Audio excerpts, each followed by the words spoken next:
Verdière, bonjour. Bonjour. Alors, vous êtes candidate pour le nouveau Parti démocratique pour la présente élection. Dans un premier temps, pourquoi avez-vous choisi de vous représenter à l'élection fédérale? Je vous dirais d'abord et avant tout parce que moi, je suis tombée en amour avec mes concitoyens de Laurier-Sainte-Marie. C'est des gens extraordinaires, c'est des gens qui font des choses extraordinaires. Et puis, c'est un honneur pour moi d'allier mes forces avec mes forces et mes faiblesses pour essayer de faire bouger les choses puis d'améliorer notre condition générale dans la circonscription.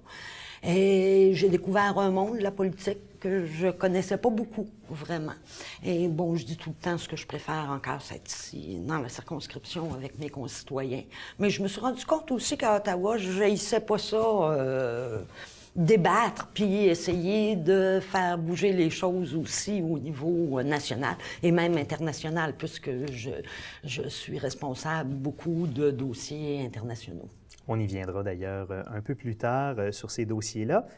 Pourquoi avez-vous choisi de vous représenter sous la bannière du nouveau Parti démocratique? Oh, écoutez, moi, je ne me serais jamais présenté pour un autre parti. J'ai pas choisi de faire de la politique, puis décidé de faire de la politique, puis après ça, choisi le NPD. Moi, j'ai été, même à l'époque où le NPD n'était pas très connu, j'ai toujours été une partisane du NPD. Je crois aux valeurs fondamentales du NPD. La personne d'abord, les gens d'abord. Je crois aux principes, à notre vision. Alors, pour moi, ça n'a jamais été une question. Quel bilan dressez-vous des 4 dernières années en politique fédérale? Écoutez, ça n'a pas été facile parce qu'on fait face à un gouvernement, le gouvernement conservateur, pardonnez-moi l'expression, mais qui veut rien savoir de personne, qui veut rien entendre, qui veut pas discuter ni avec l'opposition, ni avec les journalistes, ni avec les scientifiques, ni avec ses propres fonctionnaires et ni avec la population en général. Alors, ça n'a pas été facile. On a été capable quand même de gagner certaines affaires. Justement, en travaillant avec la population, on a réussi à empêcher le port en eau profonde, là, dans le bassin des belugas à Kakuna. On a été capable d'imposer que les agents du Parlement, là, les grands fonctionnaires du Parlement, seraient obligés d'être bilingues. On a réussi à faire bouger les conservateurs au sujet des fameux wagons DOT 111, là, qui sont un danger, puis on a réussi à leur faire accélérer le processus. On les a à peu près convaincus de réduire les taux d'impôt pour les petites et moyennes entreprises. Les autres veulent le faire dans une couple d'années. Nous autres, on veut le faire maintenant, parce que c'est les petites et moyennes entreprises qui créent 80% des emplois au Canada. On a besoin d'emplois pour tout le monde, pour nos jeunes en particulier. Fait que je vous dirais, au niveau national, ça a été ça. Ici, au niveau de la circonscription, quelque chose que j'ai découvert avec beaucoup de plaisir, c'est quand on travaille tout le monde ensemble. Moi, je travaille très étroitement avec mes partenaires du niveau municipal, du niveau provincial, les organismes de la société civile et tout ça. Puis vraiment, là, je pense qu'on a à 4 avec la population aussi, développer des belles synergies. Puis quand on travaille ensemble, il y a moyen de réaliser des affaires. Je pense que ça a été mon heureuse découverte. On va explorer plusieurs enjeux nationaux dans les prochaines minutes. Dans un premier temps, je vais vous entendre concernant des questions économiques. Oui. Que ce soit la réduction d'impôts, l'atteinte de l'équilibre budgétaire, l'annonce toute récente de la signature du partenariat transpacifique. Quelles sont les positions du NPD à ce sujet-là? Écoutez, on veut, nous autres, vraiment changer la perspective qui a été prise tant par les libéraux que les conservateurs depuis des décennies. Oubliez pas notamment que les inégalités sociales, là, ça a grandi, ça, sous les conservateurs, sous les libéraux. C'est souvent, là, blanc, bonnet, bonnet blanc. D'ailleurs, les libéraux ont voté, là, pour des budgets conservateurs et tout ça. Nous, on veut changer ça. Par exemple, il y a des cadeaux de réduction d'impôts qui ont été faits aux grandes entreprises qui n'étaient vraiment pas nécessaires. On s'est fait dire, ils vont réinvestir ça. On sait que c'est pas vrai. Ils sont assis sur cet argent-là. Cet argent-là ne roule pas dans l'économie. Alors, nous, on dit, rehaussons un peu l'impôt des grandes entreprises. On va rester compétitif avec les Américains, les Européens, même en faisant ça.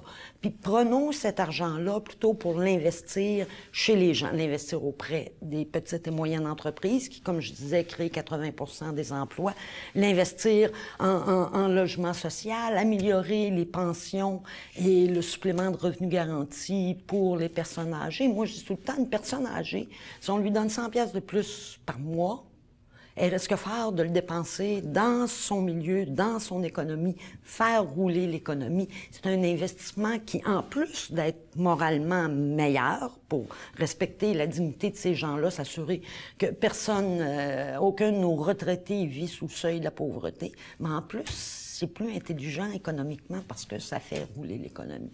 Petit mot rapide, je sais qu'on n'a pas énormément de temps, sur le partenariat transpacifique. On est très, très préoccupé quant à la gestion de l'offre. Il faut protéger le système de gestion de l'offre.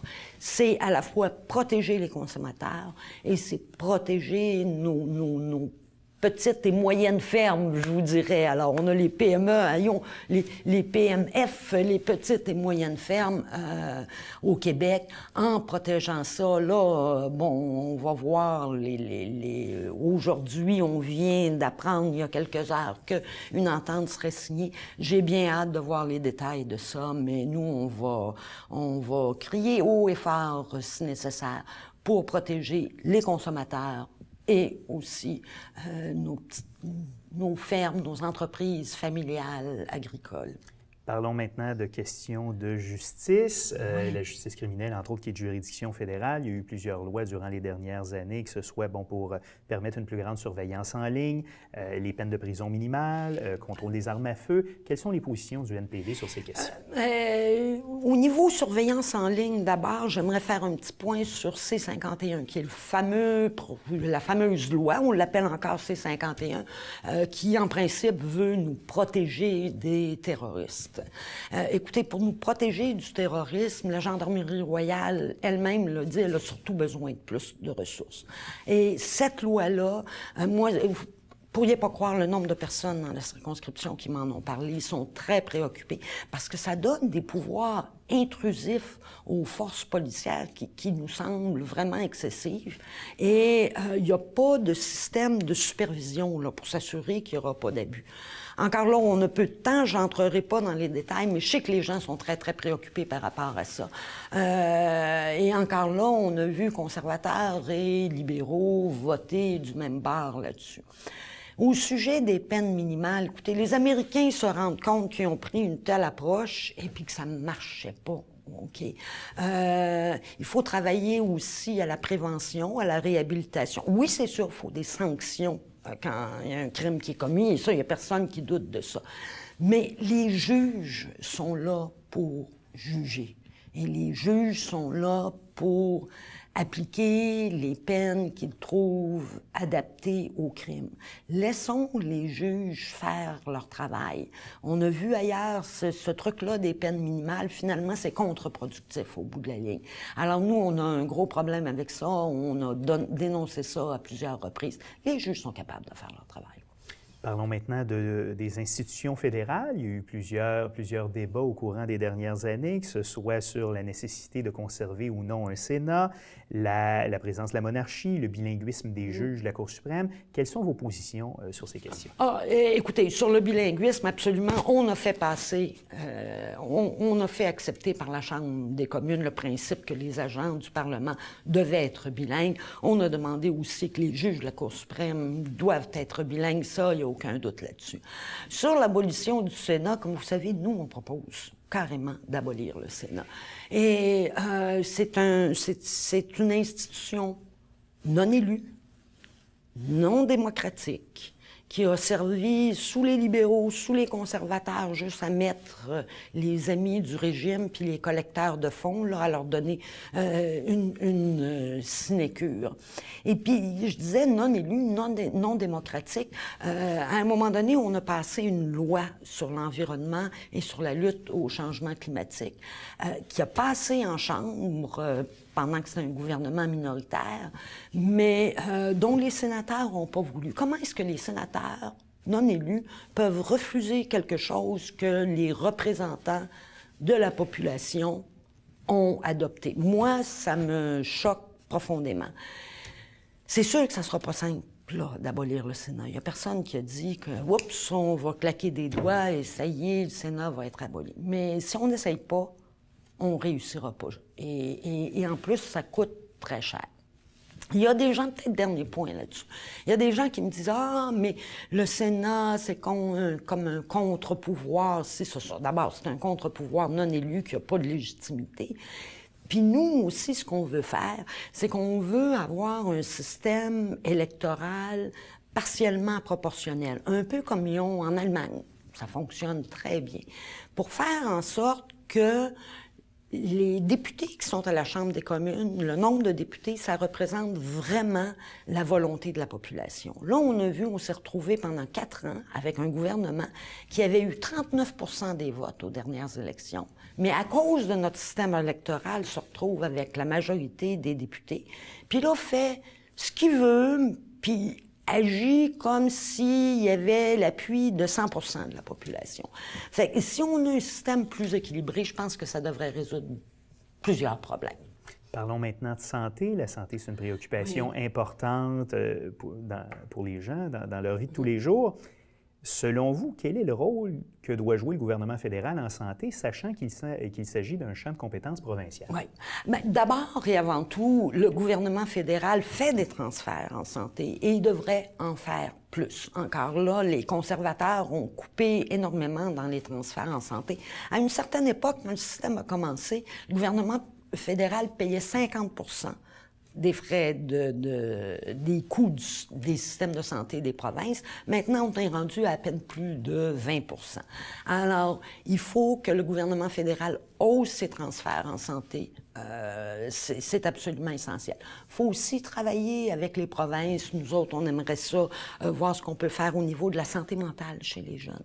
C'est un point très important parce que c'est un point de prévention. Souvent, quand les jeunes ont des problèmes de santé mentale, ça se reflète plus tard, ça handicape toute leur vie, finalement, de formation, de clinique et tout ça. Mais ça, c'est en s'assoyant, en travaillant avec les provinces et le fédéral est là comme espèce de support. En étant bien clair, nous, on l'a toujours dit avec la déclaration de Sherbrooke, que le Québec, par exemple, peut se retirer de n'importe quel programme avec pleine compensation, sans condition, quand c'est dans un de ces secteurs de juridiction comme la santé. Il nous reste 10 minutes. On va accélérer le pas parce qu'il y a beaucoup de sujets qu'on veut aborder avec chacun de nos candidats. Parlons maintenant d'impôts. Est-ce qu'on doit, vous en avez parlé un peu tantôt, est-ce qu'on doit augmenter, diminuer les impôts des entreprises, des particuliers? Quelles sont les positions du NPD là-dessus? Je vous dirais, les particuliers, règle générale, pas de changement, sauf le fractionnement du revenu pour les gens qui ont des enfants à la maison, qui a été mis en place par les conservateurs, qui coûte une couple de milliards par année et qui ne bénéficie qu'aux 15 % les plus riches de la population. Au niveau des entreprises, les grandes entreprises ne font pas leur part en ce moment. Alors, une hausse légère du taux d'imposition des grandes entreprises et, par contre, une diminution du taux d'imposition des petites et moyennes entreprises qui sont nos commerces là, autour de nous puis qui créent 80 % des emplois. Je vous dirais, règle générale, comme on a peu de temps, c'est le principe de base. Et aussi, fermer certains échappatoires fiscaux qui permettent, par exemple, aux dirigeants de grandes entreprises d'avoir des échappatoires fiscaux quand ils achètent des actions et tout ça. Ça, on veut fermer ça, ces échappatoires-là. Et l'argent que le gouvernement va retirer, on va l'investir directement dans la lutte contre la pauvreté des enfants. Parlons maintenant d'affaires étrangères. Oui. Il y a beaucoup de choses qui se passent sur la scène internationale, oui. que ce soit l'intervention russe en Syrie, la lutte contre le groupe armé État islamique, l'afflux de migrants aussi qui provient de Syrie et d'Irak. Quelles sont les positions du NPD sur ces questions? OK. Commençons par les migrants. Je pense que le Canada devrait faire sa part. Et nous, on a pris les Nations unies ont demandé au Canada, États-Unis, Europe de recevoir 1 million de migrants dans les 5 prochaines années. Nous, on a parlé à des experts, on a vu quelle était la part qui revient au Canada. On dit que c'est à peu près 9 000 par année. On devrait faire ça. Ça va nous permettre, après ça aussi, d'aller pousser ceux qui ne font pas leur part, mais il faut commencer par faire la nôtre. Au niveau de la Syrie, c'est une situation extrêmement complexe. Une crainte qu'on a toujours eue, nous, c'est que les bombardements soient contre-productifs. Je ne rentrerai pas dans les... On sait, par exemple, que le groupe armé État islamique, quand les bombardements ont commencé, ont réussi à recruter beaucoup de militants. Alors, nous, ce qu'on dit, c'est qu'il faut un peu étouffer l'État islamique. Il faut lui couper la communauté internationale, et on peut le faire. Lui couper les sources de financement, lui couper le recrutement de djihadistes et lui couper l'accès aux armes aussi.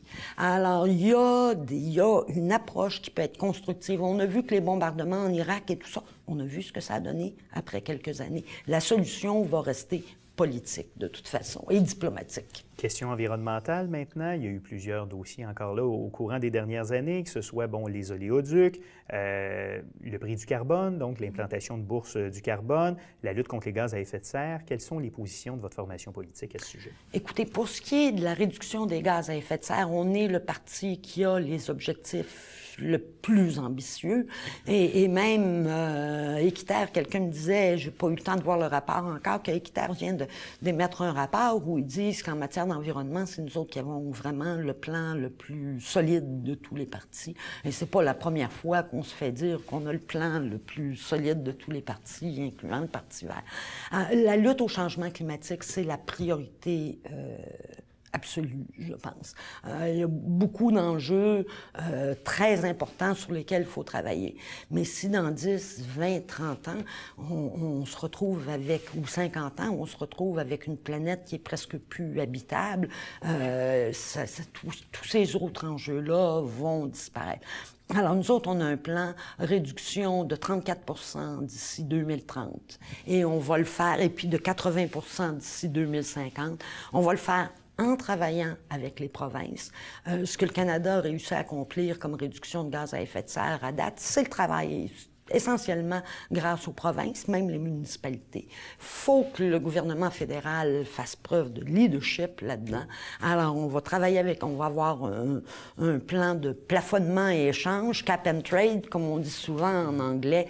Il faut se mettre à travailler sérieusement là-dessus. Puis je sais que Thomas Mulcair n'arrête pas de répéter qu'un de ses premiers objectifs, c'est d'être à Paris en décembre et de participer à la négociation d'un plan sérieux pour protéger notre planète. On n'en a pas deux. Il nous reste 5 minutes et une dizaine de questions. D'accord. Donc, on va y aller rapidement. Je parle trop, toujours. La question, abordons maintenant le dossier du NICAD, qui a enflammé les débats au courant des dernières semaines, que ce soit la nécessité ou non de prêter serment pour la citoyenneté à visage découvert, recevoir ou non des services à visage couvert ou découvert. Quelles sont vos positions là-dessus? Je vous dirais d'abord et avant tout que le NICAD, ça a surtout été un outil utilisé par Stephen Harper, puis c'était tout planifié, là, quand on regarde le timing, comme on dit en bon français, pour éviter de parler d'enjeux comme les pertes d'emploi, la perte d'emploi de qualité, l'environnement, les transferts en santé, tout ça. Il a volontairement voulu mettre cette question-là de l'avant.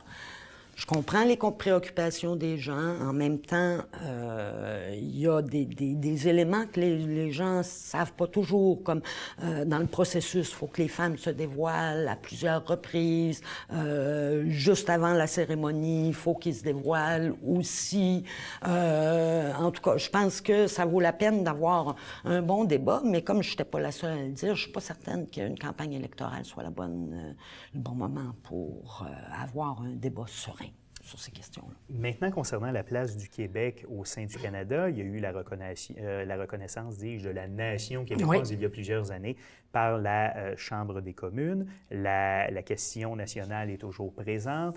Quelles sont vos positions là-dessus? Bien, nous autres, depuis une dizaine d'années, on a la déclaration de Sherbrooke qui a été adoptée par le NPD national, là, il y a à peu près 10 ans, tout près 9 ou 10 ans, et qui est très claire. D'abord, droit de retrait entier du Québec de tous les programmes dans sa juridiction, sous sa juridiction avec pleine compensation.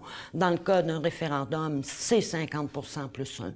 Et entre-temps, ben nous, ce qu'on essaye de faire, c'est de travailler avec les progressistes je dis entre-temps, s'il y a un autre référendum, évidemment, on ne sait pas, mais nous, on travaille avec les progressistes de partout au Canada, Colombie-Britannique et d'ailleurs, pour se donner un vrai gouvernement à Ottawa.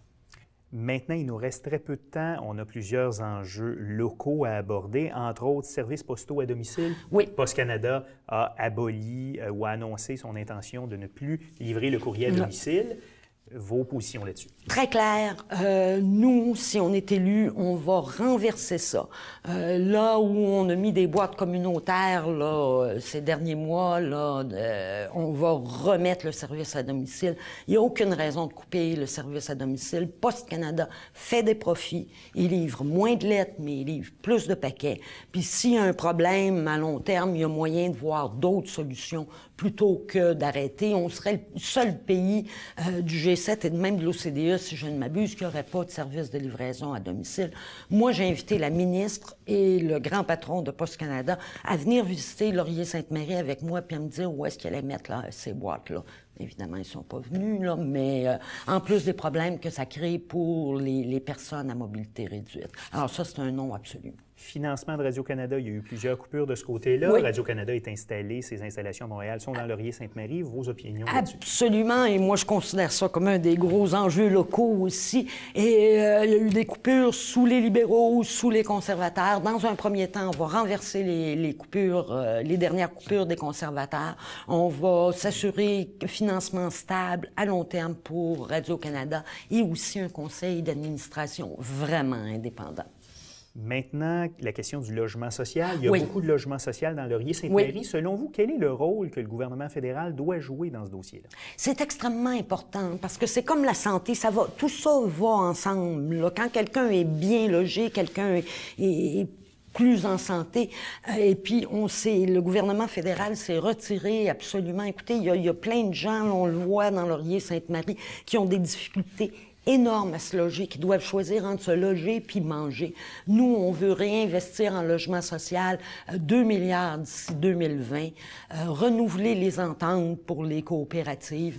Oui, c'est le rôle du gouvernement fédéral d'aider à ce niveau-là parce que le droit à un logement, c'est le droit à un logement, le droit à un environnement sain, c'est extrêmement important. Et un gouvernement qui s'occupe du monde doit s'occuper de ça. Le 375e anniversaire de Montréal approche à grands pas. Quel rôle le gouvernement fédéral devrait-il jouer dans les célébrations? Un rôle de partenaire, bien évidemment, du financement de certains projets, mais surtout être un vrai partenaire. Vous savez, parce que c'est municipal, mais encore là, les trois paliers de gouvernement doivent travailler ensemble. Là, on a Stephen Harper qui n'est même pas venu rencontrer le maire Coder, qui a dit qu'il n'avait pas besoin de le rencontrer, qui a refusé pendant son mandat de s'asseoir avec les premiers ministres provinciaux pour discuter d'enjeux extrêmement importants, qui s'isole dans sa tour. Là. Alors, au-delà du financement de certains projets, je pense que c'est une question de respect, de s'asseoir en disant on est des partenaires et il faut qu'on travaille ensemble si on veut que quelque chose se réalise. Très rapidement, 3 enjeux ou 3 thématiques locales qu'on retrouve dans la circonscription de Laurier-Sainte-Marie. Dans un premier temps, l'accès aux berges du fleuve. Il y a plusieurs groupes communautaires qui militent en faveur d'un plus grand accès. Selon vous, quelles sont vos positions sur ces questions? Écoutez, j'ai travaillé très étroitement avec ces groupes-là. C'est absolument essentiel, retrouver l'accès aux berges. On a des trucs comme le parc Belle-Rive qui est absolument merveilleux. Il faut réinvestir ces endroits-là. Ça fait partie de ça fait partie de qui on est.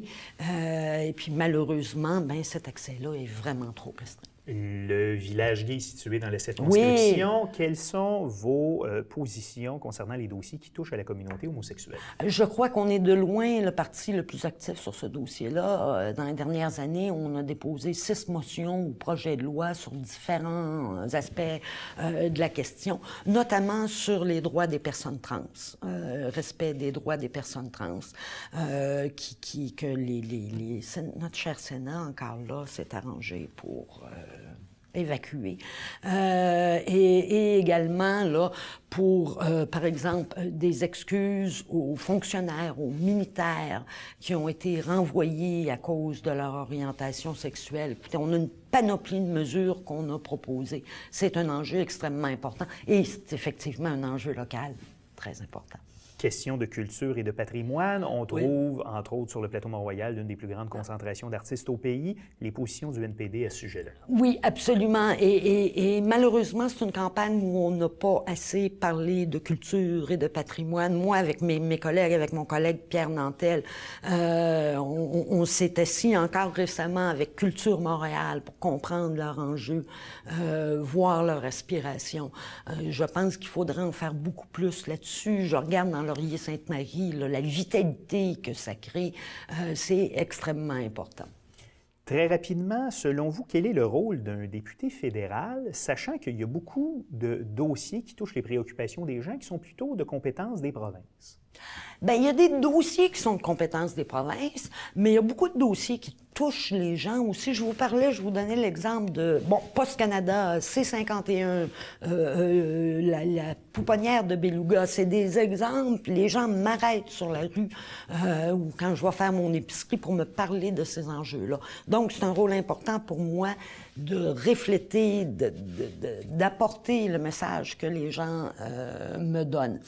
Je pense qu'il y a un rôle important aussi, je le disais au tout début, de synergie avec les trois, parce que souvent, c'est mêlé. Hein? Il y a des enjeux ou même le financement de certains organismes, il va y avoir un petit bout du fédéral, du provincial, du municipal. Il faut vraiment travailler ensemble, c'est absolument essentiel.